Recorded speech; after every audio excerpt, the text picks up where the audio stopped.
Allah Subhanahu wa taala berfirman,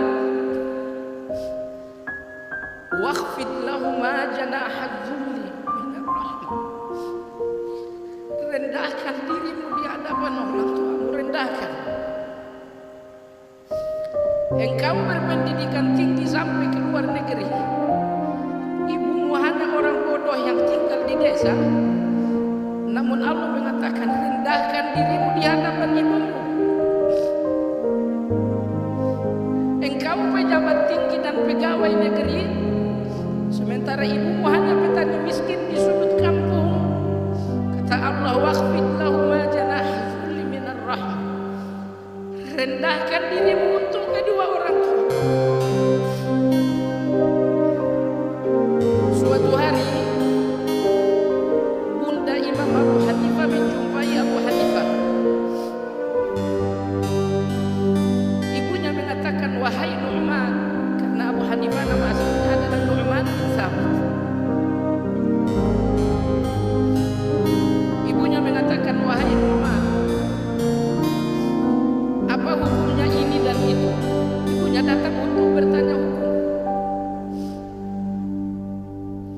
Imam Abu Hanifah mengatakan, ibu tunggu sebentar, tunggu sebentar.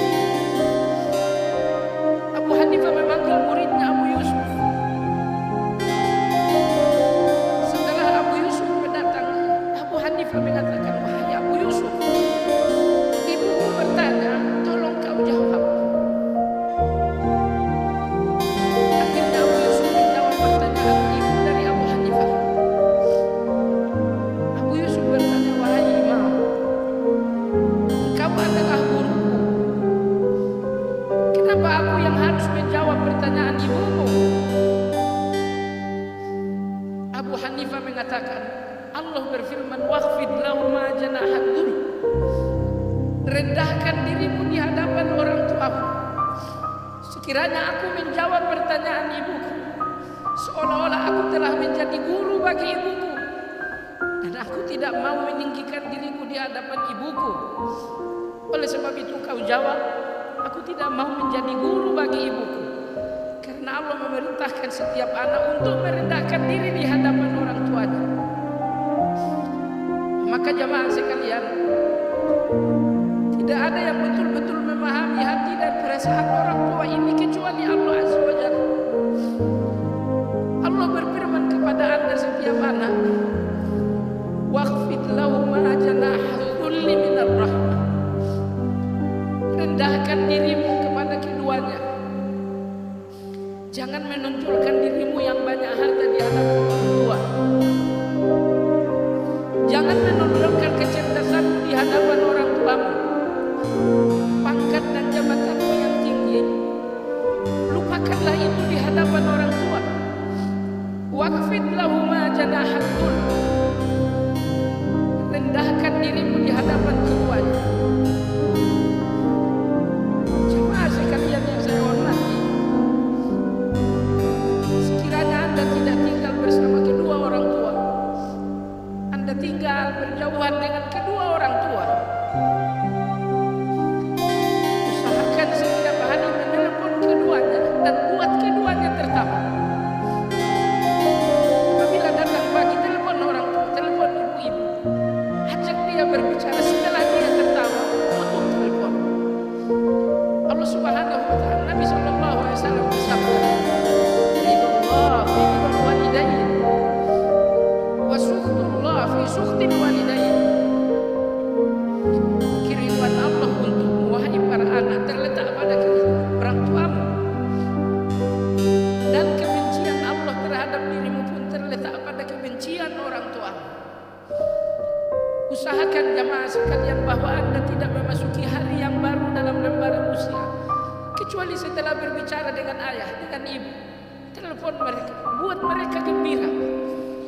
Sekiranya anda memasuki hari ini dengan kegembiraan orang tua, hari ini akan menjadi berkah dalam usia.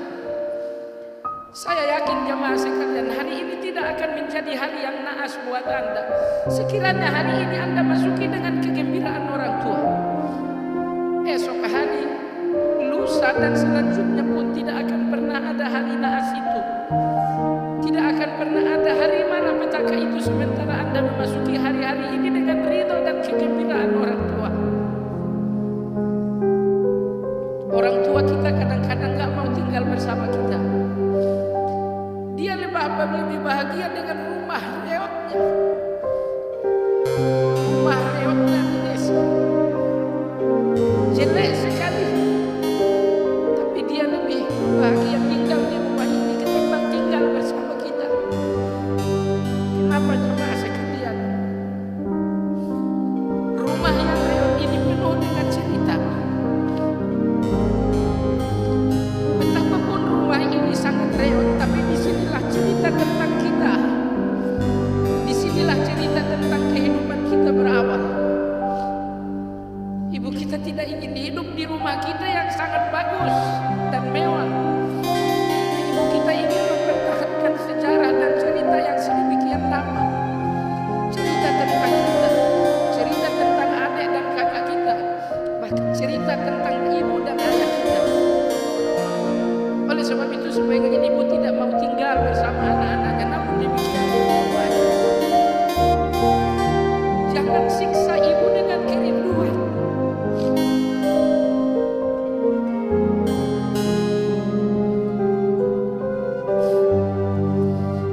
Jangan menyiksa orang tua dengan kerinduan.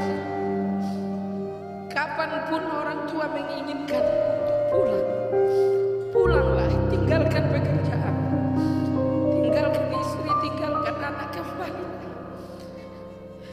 Jangan siksa orang tua dengan kerinduan.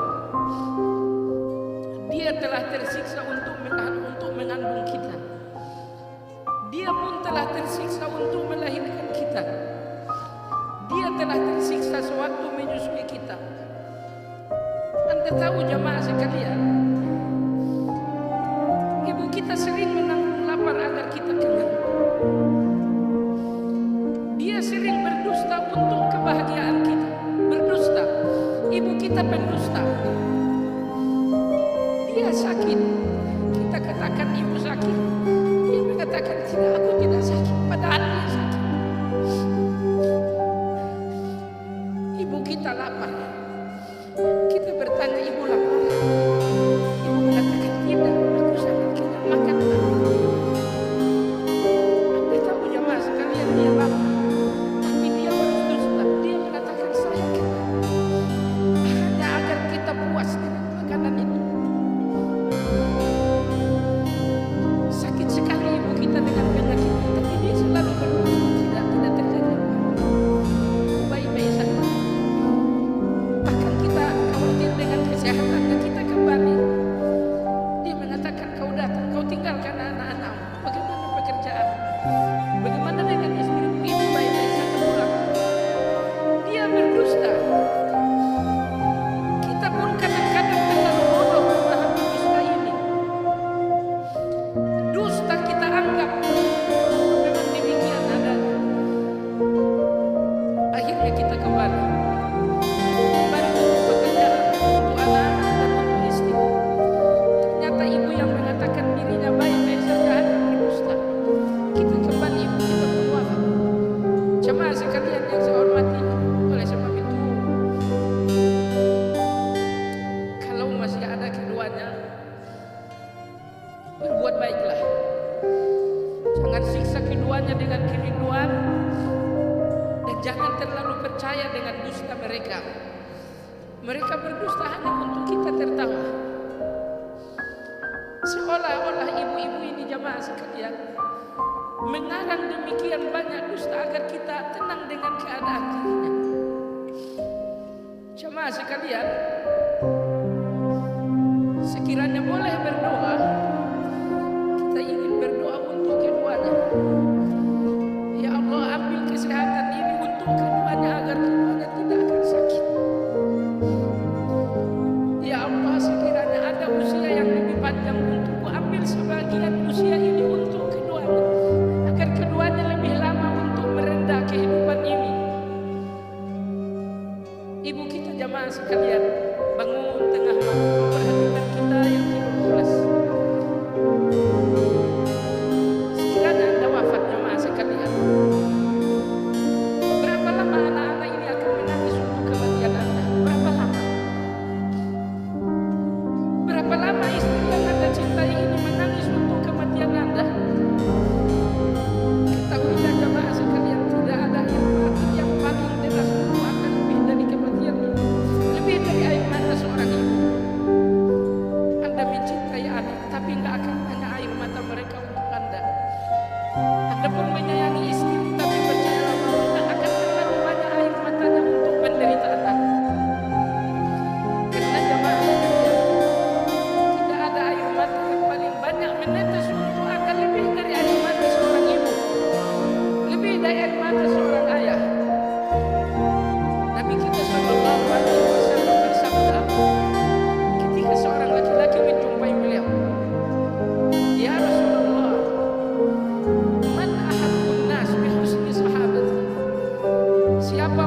Kata Nabi Shallallahu Alaihi Wasallam, ummuk, orang yang paling berhak mendapatkan kebaikanmu adalah ibu.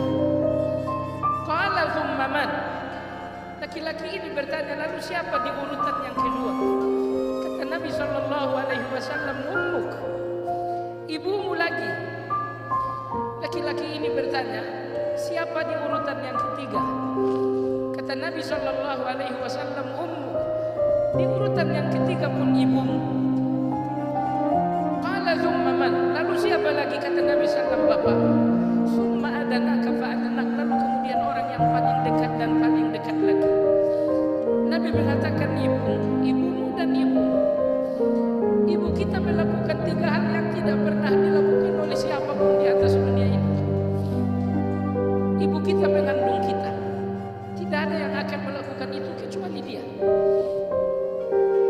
Ibu kita melahirkan kita.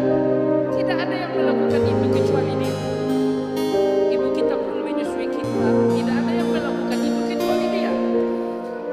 Ibu melakukan 3 hal, maka Nabi SAW bersabda, ummuka, ibumu, ibumu, lalu ibumu lagi. Oleh sebab itu jamaah sekalian, meski secara lahiriah Anda wajib adil antara ibu dan ayah, tapi berpikirlah untuk cerdas, melakukan sesuatu yang lebih istimewa untuk sang bunda. Misalnya ketika Anda menjemput mereka dengan kendaraan, biarkan Anda masuk, biarkan ayah Anda masuk, tapi khusus untuk ibu bukakan pintu. Ayah biar dia yang membukakan pintu dan masuk mobil. Ada pun ibu bukakan pintu lalu kemudian dia masuk mobil. Berusahalah untuk selalu ada di lebih ayah, dengan tidak menyakiti perasaan sang ayah. Karena Nabi Shallallahu Alaihi Wasallam bersabda, kemudian ibumu lagi, lalu kemudian ayah. Jamaah sekalian, kembali kepada ayat dalam surat Al-Isra. Allah berfirman, wa qul lahuma qawlan karima wakhfid lahuma janahadh dhulli. Rendahkan dirimu di hadapan keduanya. Wa qul, dan berkatalah, berdoalah. Allah ajarkan anak-anak ini doa untuk orang tua. Dan tidak ada doa terbaik untuk orang tua lebih dari doa yang diajarkan Allah untuk para anak. Allah berfirman, wa qul, dan berdoalah untuk kedua orang tuamu. Rabbirhamhuma kama rabbayani shaghira. Wahai Rabbku, sayangi kedua orang tuaku sebagaimana mereka menyayangiku di waktu kecil. Perhatikan ayat ini baik-baik. Allah tidak ingin Anda berdoa hanya dengan Rabbirhamhuma, ya Allah sayangi keduanya. Allah tidak inginkan doa hanya sebatas itu untuk keduanya. Allah ingin Anda berbayangkan saat-saat kecil Anda bersama orang tua. Kama rabbayani shaghira, sebagaimana keduanya merawatku, menyayangiku, memeliharaku sejak aku kecil. Allah menginginkan Anda membayangkan ini sewaktu Anda berdoa, Rabbirhamhuma kama rabbayani shaghira. Ya Allah sayangi mereka berdua, rahmati mereka berdua, kama rabbayani shaghira, sebagaimana keduanya memelihara dan menjagaku di waktu aku kecil. Kadar minimum seorang anak dinamakan anak saleh apabila selalu ada doa untuk orang tua. Sepanjang Anda terus membacakan Rabbirhamhuma kama rabbayani shaghira, sepanjang itu Anda dinamakan anak yang saleh, walaupun dengan kadar yang minimal. Tentu kadar maksimal kesolehan tidak ada. Kadar maksimal anak yang soleh tidak ada. Tidak ada kadar maksimal. Tapi kadar minimum adalah bacakan doa untuk mereka berdua. Rabbirhamhuma kama rabbayani shaghira. Tidak ada uang untuk dikirim untuk keduanya. Bacakan Rabbirhamhuma kama rabbayani shaghira. tidak ada uang untuk membelikan baju lebaran bagi keduanya, katakan kepada Allah, Rabbirhamhuma kama rabbayani shaghira. Jamaah sekalian yang saya hormati, sekali waktu ibu saya nelpon, dia mengatakan tolonglah kirimkan uang. Saya katakan kepada ibu, hari ini jangan minta tolong kepada saya. Kau adalah ibu, kamu tidak boleh minta tolong. Seluruh uang yang saya miliki adalah kau yang punya. Terus terang saya sakit kalau ibu mengatakan minta tolong. Sekalian, kadang-kadang orang membuat kita paham kesulitan kita, paham dengan anak-anak yang sedang sekolah. Meski mereka membutuhkan uang, mereka sering dirahasiakan hati. Anda harus cerdas, jangan sampai Anda tidak menemukan rahasia ini. Dan sekali lagi saya katakan, sakit sekali ketika orang tua harus meminta tolong. Tolong kirim. Saya nggak tahu apakah perasaan kita sama. Namun saya katakan kepada ibu saya waktu itu, ibu, saya nggak butuh uang lagi. Kalau ibu butuh uang, ibu cuma memerintah, jangan lagi minta tolong.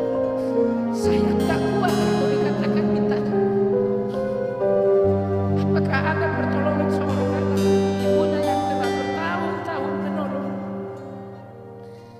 Sekiranya semua yang dimiliki untuk ibu tetap saja tidak dinamakan menolong.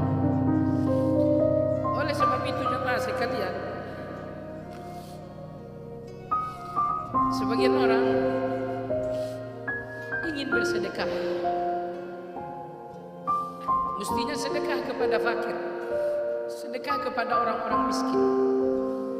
Tapi tidak, dia ingin bersedekah kepada ibunya, dia bersedekah kepada bapaknya. Sedekah ini untuk orang miskin, sedekah ini untuk orang-orang fakir. Di mana kecerdasan seorang anak ketika merendahkan orang tuanya? Ibu, ini sedekah, terima sedekah. Kau merendahkan ibumu kalau menganggap ini sedekah. Sedekah ini untuk orang fakir, bukan? Jangan berikan sedekah kepada ibu